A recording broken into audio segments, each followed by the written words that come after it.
તો વડનગરમાં ડમરૂ યાત્રાથી પવિત્ર શ્રાવણ માસની શરૂઆત થઈ છે। ઐતિહાસિક વડનગરમાં ભક્તિ અને સંસ્કૃતિનો અનોખો સંગમ થયો છે, ત્યારે શ્રાવણ ઉત્સવનો શર્મિષ્ઠા તળાવ ખાતેથી મંગલ પ્રારંભ થયો છે। નાયબ મુખ્યમંત્રી હર્ષભાઈ સંઘવીની હાજરીમાં ભવ્ય ડમરૂ યાત્રા યોજાઈ, ત્યારે 108 નિષ્ણાત કલાકારોના ડમરૂના નાદની વડનગરમાં ગુંજ છે તે સાંભળવા મળી।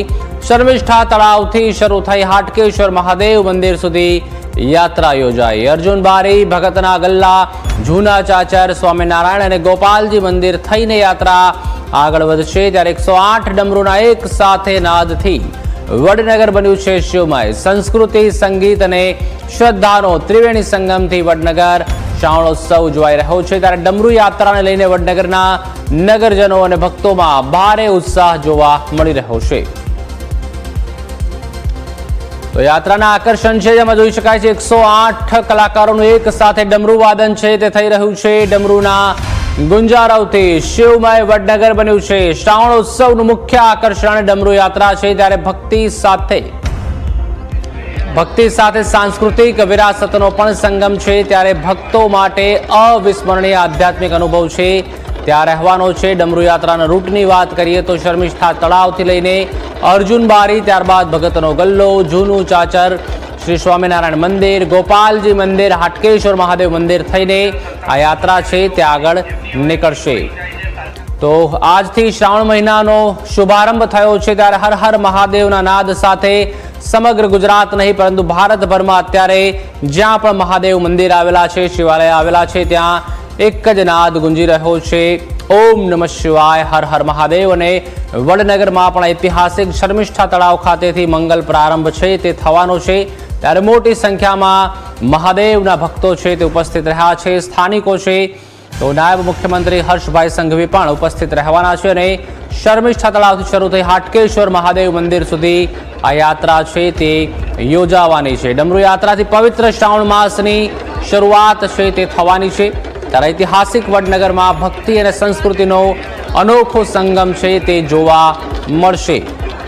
તો ભારતના વારે બાર જે જ્યોતિર્લિંગ છે ત્યાં પણ અત્યારે એક જ નાદ ગુંજી રહ્યો છે, હર હર મહાદેવ, ઓમ નમઃ શિવાય। અને સૌથી પ્રથમ જે જ્યોતિર્લિંગ છે ભારતનું એવું સોમનાથ મહાદેવ મંદિર, સૌથી મોટું જ્યોતિર્લિંગ પ્રથમ, ત્યાં પણ ખૂબ જ મોટી સંખ્યામાં ભાવિ ભક્તો છે તે પહોંચ્યા છે અને સમગ્ર શ્રાવણ માસ દરમિયાન ભક્તિનું જે ઘોડાપૂર છે, ભક્તોનું ઘોડાપૂર છે તે જોવા મળશે। ત્યારે વડનગરમાં પણ શ્રાવણોત્સવ છે તે ઉજવવામાં આવી રહ્યો છે અને ઐતિહાસિક જે હાટકેશ્વર મહાદેવનું મંદિર આવેલું છે ખૂબ જ જૂનું અને પૌરાણિક છે, ત્યાં પણ મોટી સંખ્યામાં જે ભાવિ ભક્તો છે તે પહોંચવાના છે।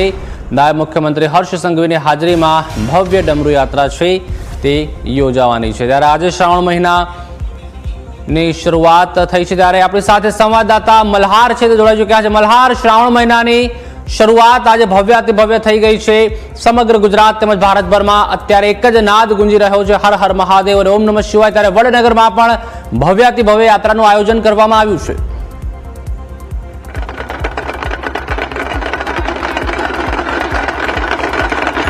ચોક્કસની પ્રતિપાલ નજર કરીએ તો શ્રાવણ સુદ એકમ એટલે કે શ્રાવણ માસનો આરંભ થતો હોય છે અને અત્યારે આપણે પહોંચ્યા છે ઐતિહાસિક નગરી જ્યાં પ્રાચીન મંદિર આવેલું છે, હાટકેશ્વર મંદિર જે કહેવાતું હોય છે, હાટકેશ્વર મંદિર જે વડનગરમાં આવેલું છે। અહીંયા આગળ મોટી સંખ્યામાં ભક્તો જે છે તે શ્રાવણ માસમાં આજે છે તે આવતા હોય છે, પરંતુ રાજ્ય સરકારના રમત ગમત, યુવા અને સાંસ્કૃતિક વિભાગ દ્વારા જે છે તે વડનગર ખાતે શ્રાવણોત્સવનું જે છે તે આયોજન કરવામાં આવ્યું છે। 108 કલાકારો દ્વારા જે છે તે ડમરૂ યાત્રાનો આરંભ જે છે તે રાજ્યના નાયબ મુખ્યમંત્રી દ્વારા જે છે તે કરવામાં જે છે તે આવશે। 8 વાગે આ યાત્રાનો પ્રારંભ થશે, લગભગ 800 મીટર જેટલી આ યાત્રા રહેશે, જેની અંદર અલગ અલગ પડાવ જે નક્કી કરાયા છે તે પડાવ ઉપર ભવ્ય સાંસ્કૃતિક જે છે તે ઝાંખી કરવામાં આવશે। અને અત્યારે આપ જોઈ રહ્યા છો અહીંયા આગળ જે કલાકારો જે છે શાસ્ત્ર અને મંત્રોચ્ચાર સાથે યાત્રામાં જોડાવાના છે, તમામ લોકો અહીંયા આગળ ડમરૂ સાથે સજ્જ છે અને ડમરૂના નાદ અત્યારે શર્મિષ્ઠા તળાવ ખાતે જે છે તે સંભળાઈ રહ્યા છે। રાજ્યના નાયબ મુખ્યમંત્રી ટૂંક સમયમાં જે છે તે અહીંયા આગળ શર્મિષ્ઠા તળાવ ખાતે પહોંચશે અને આ શ્રાવણ માસના આરંભ જે અહીંયા વડનગર ખાતે છે તે શ્રાવણ મહોત્સવનું જે છે તે ઉજવણી કરશે। અહીંયા સ્થાનિક છે, આપણે તેની સાથે વાત કરીશું કેવા પ્રકારની તૈયારીઓ, નાયબ મુખ્યમંત્રી આવશે, યાત્રાનો આરંભ થશે, યાત્રાને લઈને કેવી તૈયારીઓ? પહેલા તો સુંદર મજાનો 108 ડમરૂનો નાદ થવાનો છે. આ વડનગરમાં ફર્સ્ટ વખત થઈ રહ્યું છે. દર વખત શ્રાવણોત્સવ તો થાય જ છે સાહેબ, પણ આ વખત કંઈક અનોખો શ્રાવણોત્સવ થવાનો છે અને વડનગરમાં શિવ ભક્તિ આજે 1 મહિનો ચાલવાની છે અને એમને બહુ આનંદ છે સાહેબ. વડનગરની અંદર જે હાટકેશ્વર દાદાનું મંદિર આવેલું છે ત્યાં આગળ શિવાલય દર્શન કરવા માટે પણ મોટી સંખ્યામાં લોકો અહીંયા આગળ આવતા હોય છે, પરંતુ પ્રથમ વખત 108 ડમરૂ નાદ સાથે કલાકારો નીકળશે એટલે કેવા પ્રકારની યાત્રા રહેશે, ગામની અંદર ઉત્સાહ કેવો છે વડનગરમાં? વડનગરનો ઉત્સાહ તો અનોખો છે સાહેબ. એ તો તમને પબ્લિક ઉપરથી જ ખબર પડે છે કે બધા એક સરખા ડ્રેસ પહેરીને આવ્યા છે અને બધા સવારે 5:30 થી અહીંયા હાજર રહ્યા છે. એટલે મહોત્સવ તો આખો મહિનો અને આવી જ રીતે સપોર્ટ આપશે, કેમ કે વડનગરને તો હેરિટેજ સિટી અમારે તો જાહેર કરવા માંગે છે. મોદી સાહેબે બહુ સુંદર મજાનું આયોજન કર્યું છે. અમારું વડનગર સાહેબ એક શર્મિષ્ઠા તળાવ અને હાટકેશ્વર મહાદેવ નામે વખણાય છે. એ અમારું વડનગર સાહેબ.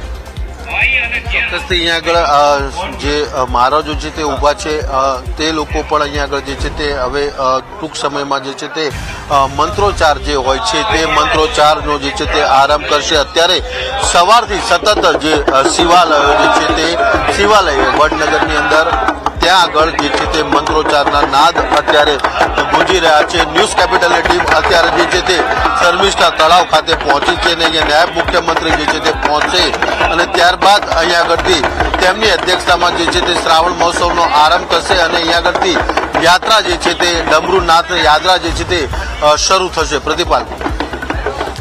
જે આભાર મલ્હાર સમગ્ર માહિતી સાથે જોડાવા બદલ.